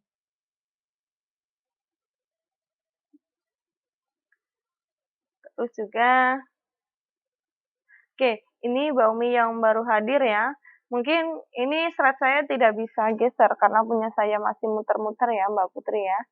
Jadi apabila memang di sana bisa digeser sendiri, ini bisa digeser pada halaman 13.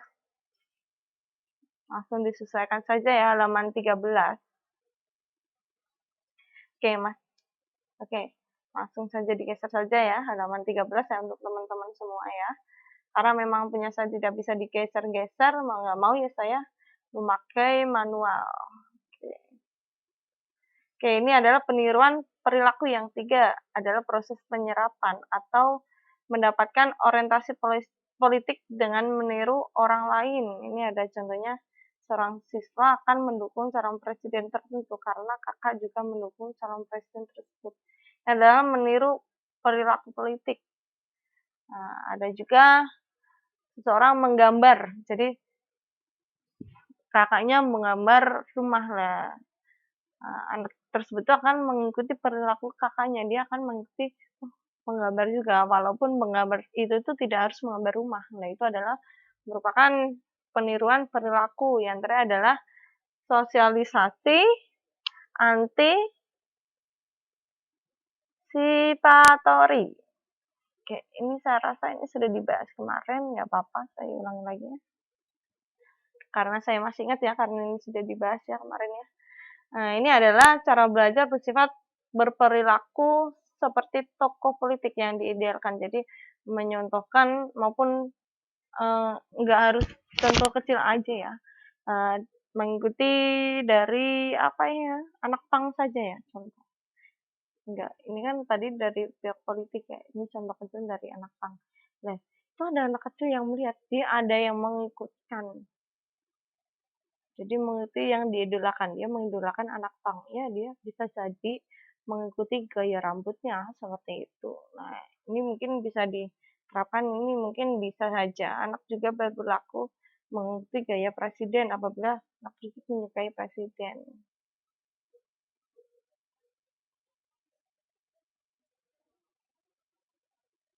Oke, mungkin itu saja ini ya. Karena itu aslinya sudah dibahas, kita masuk pada biaya demokrasi menuju masyarakat madani. Nih, kita langsung masuk saja untuk bab 2 ya.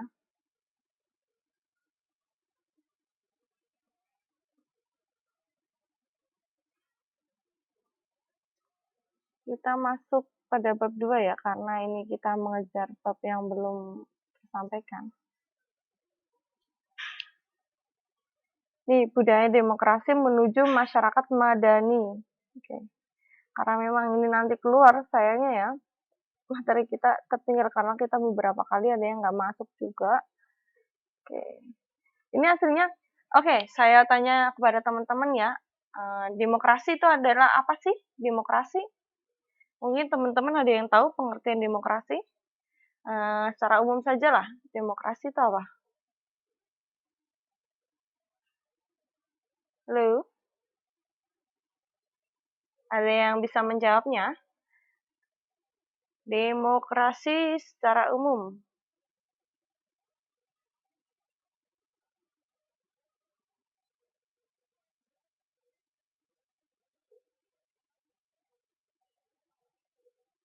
Oke, tidak ada yang jawab ya?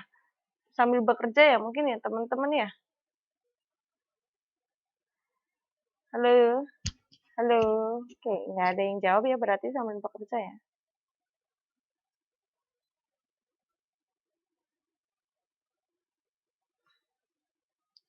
Langsung saja ya, demokrasi ini menurut Yunani adalah demos dan kratos. Dimana adalah demos adalah rakyat, sedangkan kratos adalah kekuasaan. Berarti demokrasi adalah kekuasaan dari tangan rakyat, dari tangan rakyat ya maksudnya ya. Oke, secara umum demokrasi adalah bentuk pemerintahan rakyat. Karena apa? Rakyatnya yang berkuasa sekaligus diperintah. Artinya, demokrasi yang populer dikemukakan Presiden Amerika ini ya, ini pada tahun 1863, yaitu pemerintahan dari rakyat, oleh rakyat, dan untuk rakyat. Oke, nah, bentuk pemerintahan di mana setiap warga punya hak sama dalam mengambil keputusan. Oke, bisa jadi seperti itu ya, benar sekali. Pokoknya itu mata pelajaran SMP ya, sudah ada ya. SD pun sudah ada loh, Mbak Umi ya. Oke, intinya apa? Kita harus tahu ya, inti pokoknya saja ya, demokrasi adalah kekuasaan tangan rakyat. Di mana yang kita ketahui ya, demokrasi adalah itu ya, pemerintahan dari rakyat, oleh rakyat, dan untuk rakyat. Bisa jadi benar sekali ya tadi ya, Mbak Umi ya, bentuk pemerintahan di mana setiap warga punya hak yang sama dalam mengambil keputusan. Oke, biasanya demokrasi dilakukan pada pemilu ya. Oke, ini pemerintahan untuk rakyat merupakan pemerintahan yang dihasilkan dan menjalankan kebijakan-kebijakan yang diarahkan untuk kepentingan dan kesejahteraan rakyat. Ini juga ya, ini juga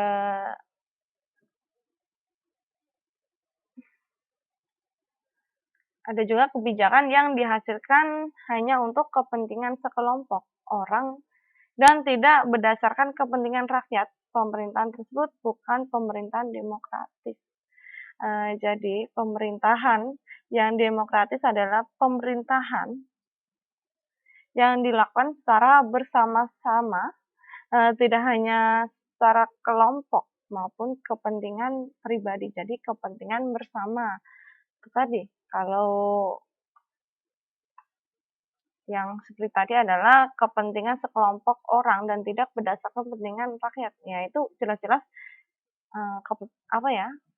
Itu jelas-jelas bukan pemerintahan demokratis ya. Nah, ini adapun negara yang menganut asas kedaulatan rakyat maupun demokrasi memiliki ciri-ciri sebagai berikut.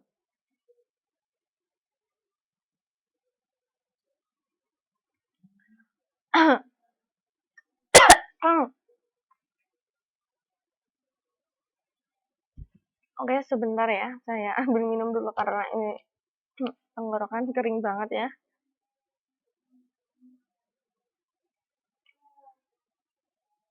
Oke, nih adanya lembaga perwakilan rakyat yang mencerminkan kehendak rakyat.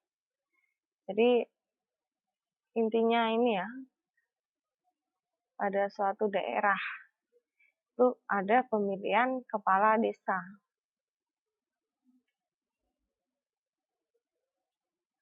Ada pemilihan desa di mana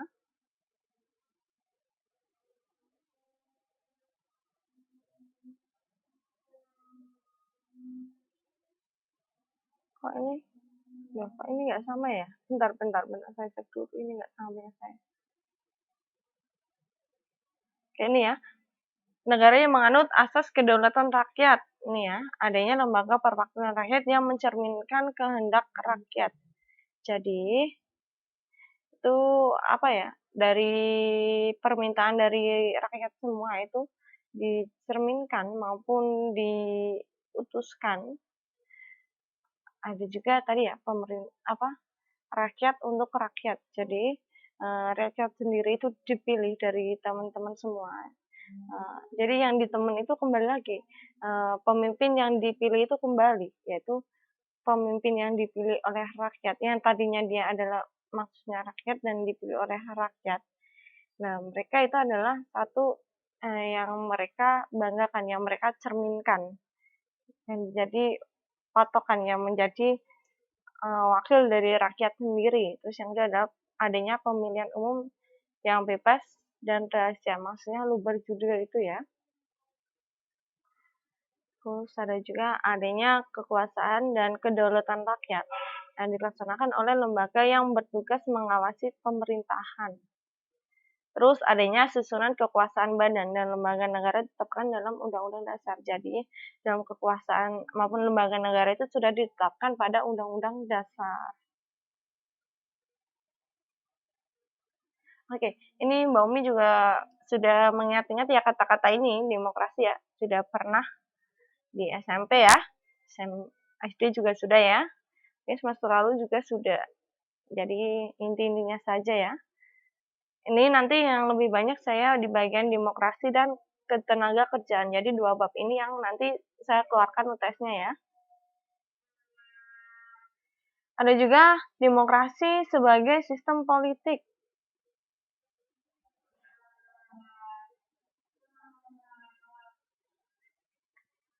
Demokrasi tidak hanya merupakan bentuk sistem politik.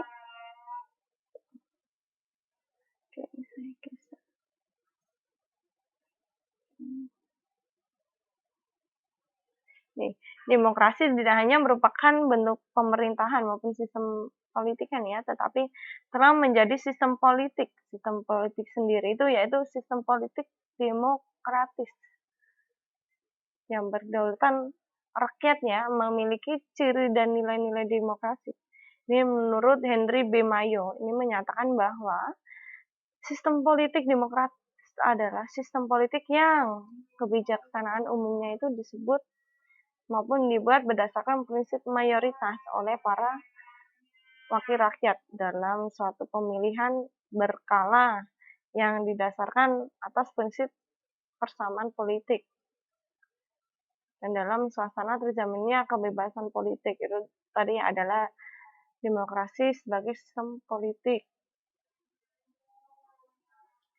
Terus menurut Plato bentuk pemerintahan dapat dibedakan menjadi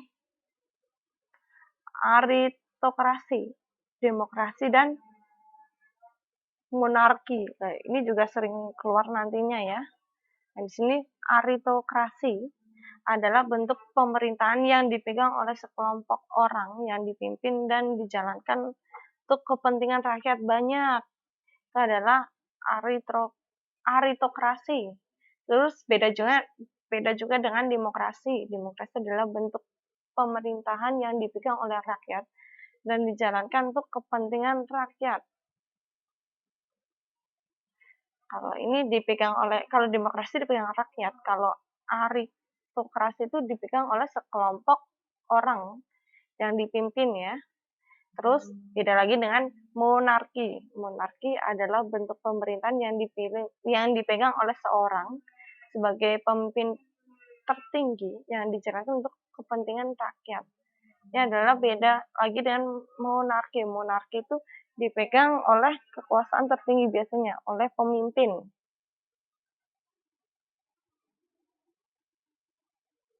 Terus masuk pada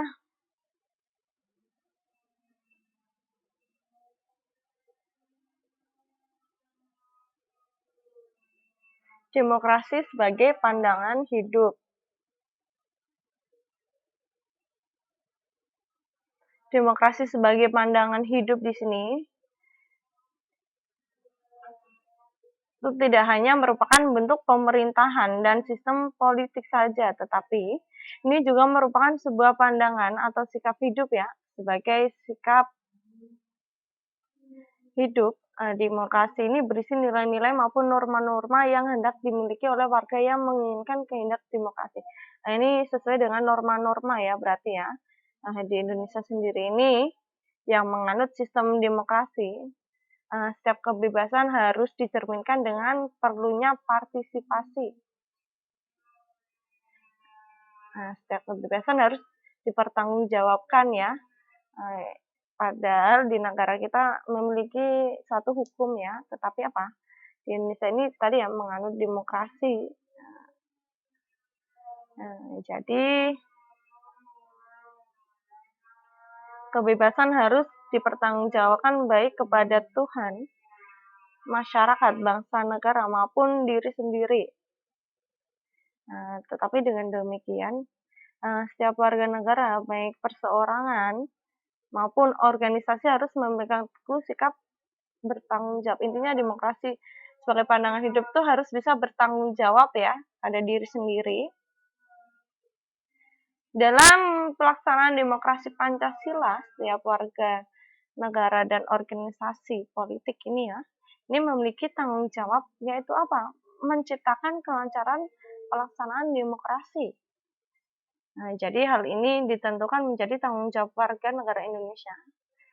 Ya, tadi ya, yaitu kembali lagi bertanggung jawab warga, yaitu tanggung jawab warga negara Indonesia untuk apa? Menjadi kelancaran pelaksanaannya. Sebagai apa? Sebagai warga negara yang baik, perseorangan maupun organisasi dituntut untuk tetap waspada terhadap ancaman yang akan memecah belahkan persatuan dan kesatuan. Itu tadi ya, itu tadi adalah demokrasi sebagai pandangan hidup. Terus ada juga nilai dan budaya demokrasi. Nah, untuk nilai demokrasi sendiri adalah nilai-nilai kebutuhan maupun nilai-nilai demokrasi yang dibutuhkan untuk menjadi landasan maupun menjadi pedoman, jadi landasan maupun pedoman pendirian berarti ya berperilaku dalam negara demokrasi. Nah, berikut pendapat para ahli. Ini ada beberapa para ahli. Ini saya ambil satu saja ya. Rusli Karim. Di sini juga meliputi Rusli Karim menyebutkan bahwa perlunya kepribadian yang demokratis meliputi inisiatif. Jadi dalam melakukan demokratis itu kita harus inisiatif.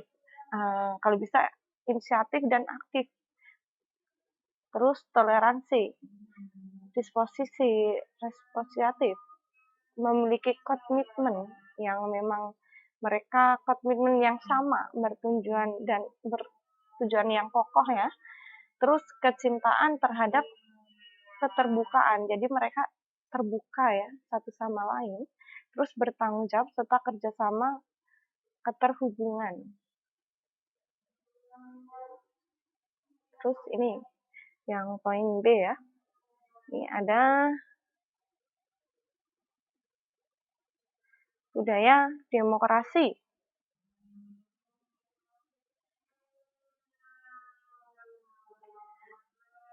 Budaya demokrasi sendiri di sini ya, masyarakat yang menerima dan melaksanakan secara terus-menerus.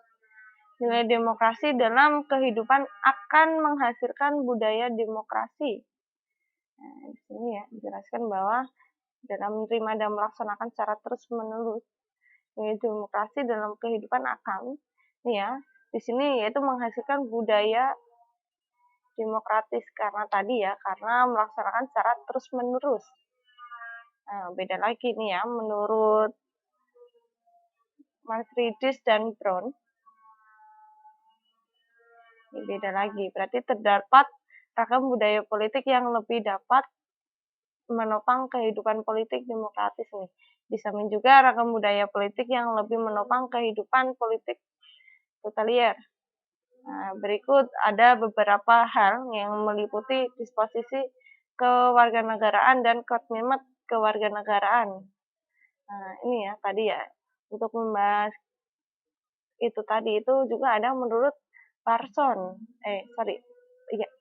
ya, Baranson. Setiap warga negara dan setiap demokrasi semestinya memiliki kebijakan kewarganegaraan. Di sini ada beberapa hal tadi ya, disposisi kewarganegaraan dan komitmen kewarganegaraan. Ini ada juga disposisi kewarganegaraan. Disposisi kewarganegaraan adalah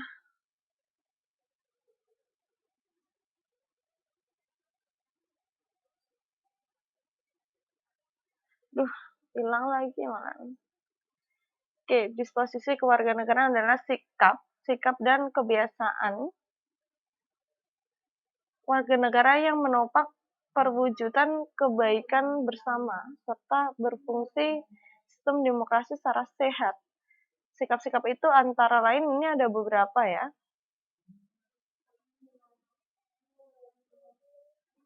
Ini bisa dilihat.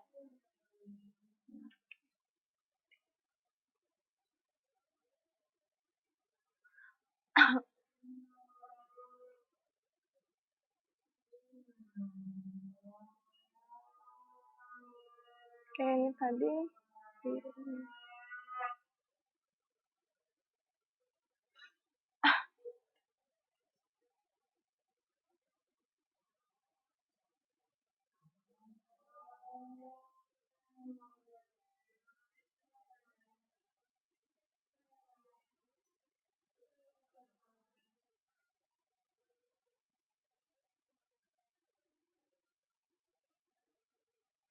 Oke, maaf ya, ini tadi lagi mengecas ya, soalnya gasnya habis. Bisa lanjutkan saja. Masyarakat tadi ya, pada budaya demokrasi ya. Ini ada beberapa disposisi kewarganegaraan dan komitmen kewarganegaraan ya. Oke, ini ada disposisi kewarganegaraan. Ini juga merupakan sikap dan kebiasaan-kebiasaan warga negara yang menopang pada perwujudan kebaikan bersama. Setelah fungsinya sistem demokrasi secara sehat. Nih, adapun sikap-sikapnya ini ada tanggung jawab pribadi. Terus ada juga keadaan, ya termasuk hormat kepada orang lain. Terus murah hati terhadap sesama dan masyarakat luas. Ada juga toleransi terhadap keanekaragaman, sabar dan gigih dalam mengajar tujuan bersama. Ini chatnya masuk terus ya ini ya, nggak tahu ini banyak sekali. Terus ada komitmen kewarganegaraan. Di sini adalah kesetiaan kritis warga negara terhadap nilai-nilai prinsip dasar demokratis. Jadi yang memegang kukuh. Jadi tetap dengan pilihan satu, intinya seperti itu. Di sini untuk komitmen itu dapat dibedakan atas komitmen pada nilai-nilai dasar demokrasi dan juga komitmen kepada prinsip-prinsip dasar demokrasi.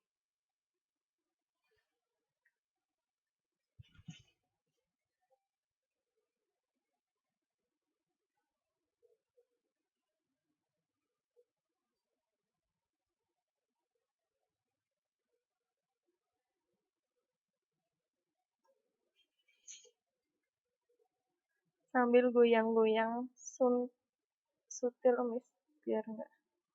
Oke, nggak apa-apa. Ini sudah keluar semua ya teman-teman ya. Oke. Mungkin kalau waktunya masih 16 menit lagi ya, masih sebentar lagi. Tetap bertahan lah. Hehehe. Oke, nggak apa-apa ya. Oke, saya lanjutkan ya. Ini masih sebentar lagi kok.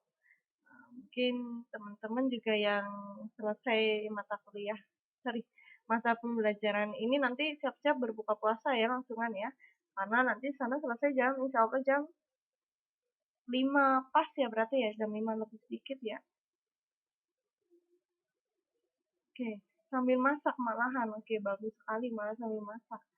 Kalau bisa disambungkan suaranya malah bisa mendengarkan suara masak. Wah, tergoda sekali ya berarti ya.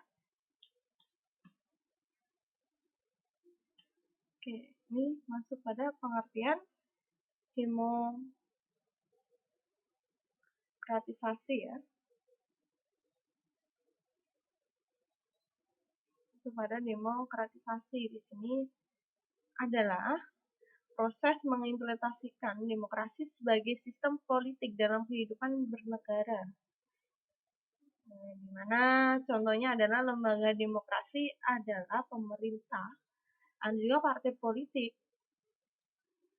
pers, terus Dewan Perwakilan Rakyat dan lembaga peradilan demokrasi ini juga memiliki beberapa ciri-ciri ya. Ada beberapa ciri-ciri di mana ada proses yang bersifat damai.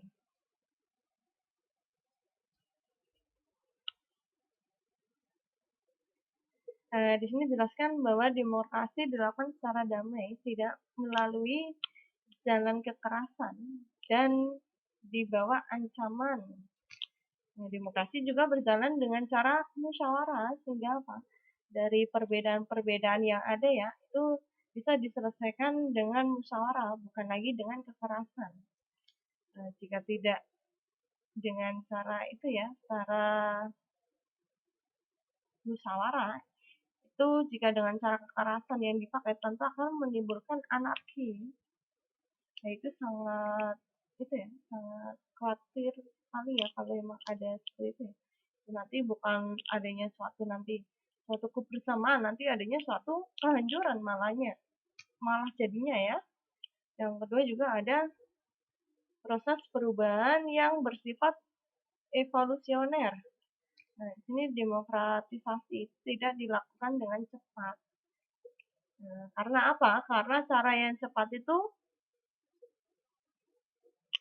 justru menggagalkan demokratisasi. Jadi, demokratisasi ini dilakukan secara pelan, perlahan, bagian demi bagian, dan berlangsung lama, seperti masak ya, secara pelan-pelan meracik bumbu dulu, terus menunggu dulu, baru dimasukkan, digoreng, terus dicampur dengan bahan masakannya gitu ya Mbak Putri ya, ini sedang masak ya. Seperti proses perubahan yang bersifat evolusioner.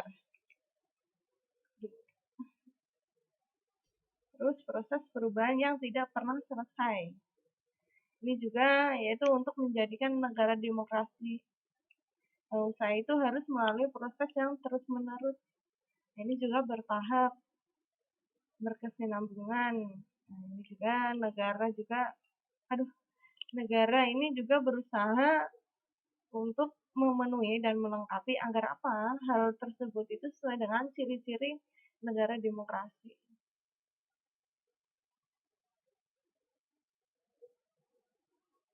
Jadi nanti saya akan memberikan contoh-contohnya ya, teman-teman besok ini ada contoh-contoh nanti bisa dikerjakan ya nantinya ya semoga. Ini sinyal saya terputus ini. Oke, pantas saja ya. Oke, halo teman-teman masih bisa nyambung? Masih bisa nyambung suara saya? Karena ini sinyalnya benar-benar 0, halo? Ini benar-benar gak bisa dengerin suara saya ini.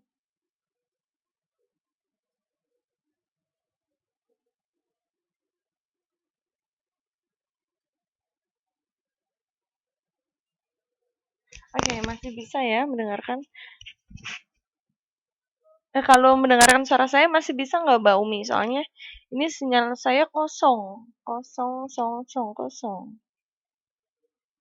Oke, dengar. Alhamdulillah tetap bisa dengar ya, walaupun di sini bisa dilihat ya sinyal saya pertama merah, yang kedua saya cek sama sekali tidak ada sinyalnya di sini ya. Oke, ini yang terakhir ya untuk penjelasan 10 menit terakhir. Ini masuk pada masyarakat madani. Oke, ini mungkin teman-teman yang tidak tahu ya masyarakat madani itu apa, ini bisa di sini bisa didengarkan ya. Di sini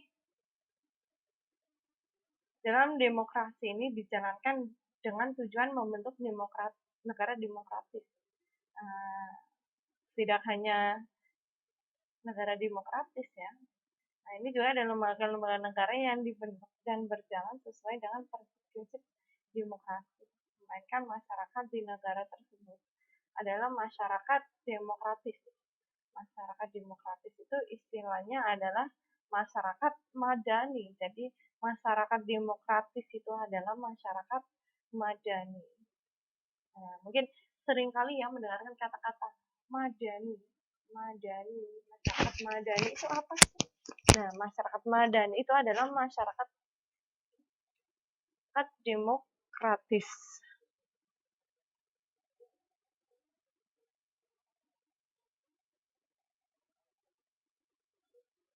Adapun pengertian dari masyarakat madani di sini ya.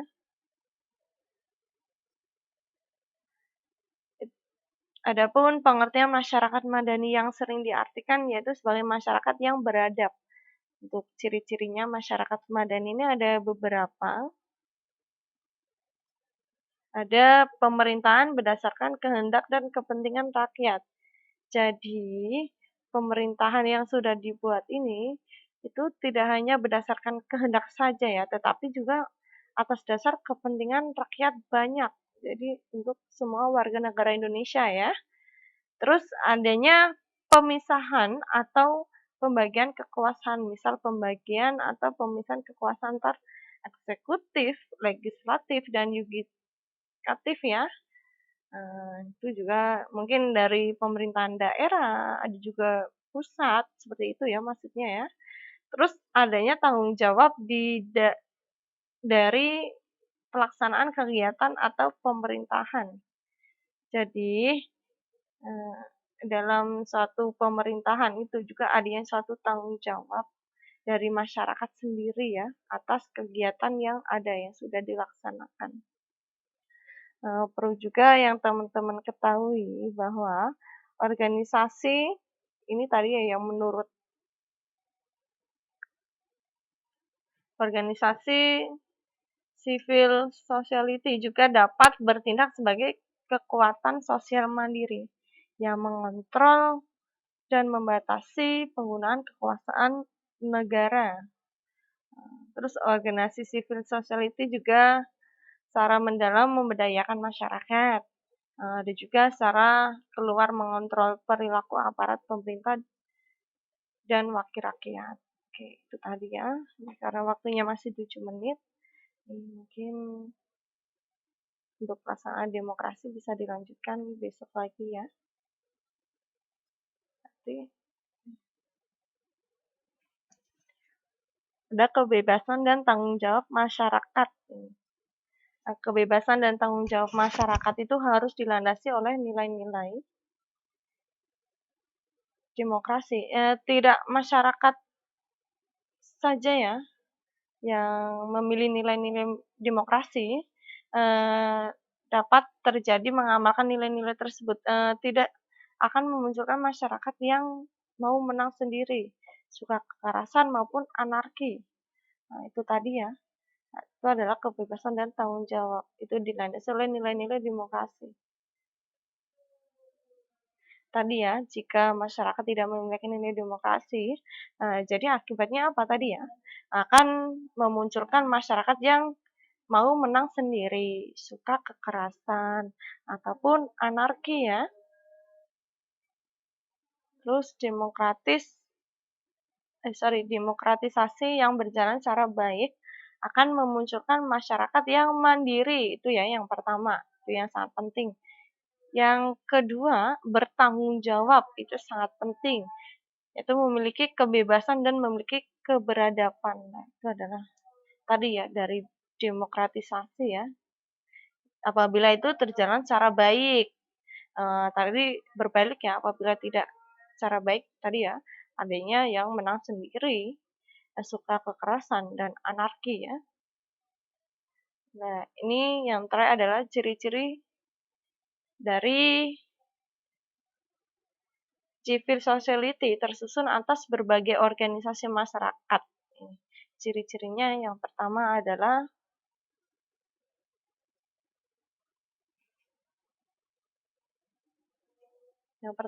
mencukupi kebutuhan sendiri. Pertama adalah nih, aduh hilang lagi.